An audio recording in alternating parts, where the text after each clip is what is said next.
Okay, so in this video, I'm going to touch on BL again.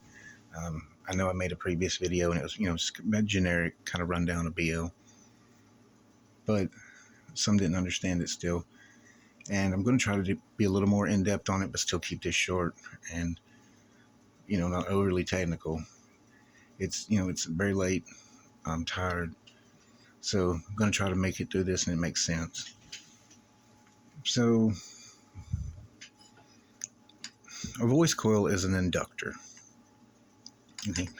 And with inductors and like resistors, when you wire them in series, their value doubles.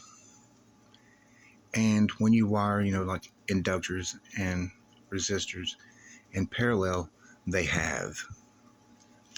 So with this being an inductor, it has 4 layers. It has 2 positive layers, 2 negative layers. So when you wire them in series, you kind of have to look at it like it's one long length of wire. It makes up all of the length of the wire on the coil is in that magnetic field. Now, when you wire that in parallel, you're taking the 2 positives and the 2 negatives and wiring them together. And I guess the easiest way to explain it, or when you do so, it's like you are, increasing the thickness of wire. The gauge of wire is increased, so there's less effective turns at that point in the magnetic field. So B never changes. B is always the same, whether it's in parallel or series. The LE or the L is what either raises, has high BL, or it decreases the BL because of the length of wire in the gap. So I hope that portion of it makes sense, or better sense. When you wire in series versus parallel, it's really a wiring option, but the 3 things that get affected in the TS parameters are the RE, the LE, and the BL. So when you wire it in series, the resistance, the RE, is greater. The LE, which is the length of wire, it's got all of the length of the wire in it at that point. It sees all of the length of the wire. So because it sees all of the length in the wire, the BL is increased. When you wire it in parallel, the resistance drops. The LE, or the length of wire, is decreased at that point because, like I said, because of the decrease of LE, BL is affected. It's decreased. So I hope that makes sense. Like I said, I'm tired. It's and it's late.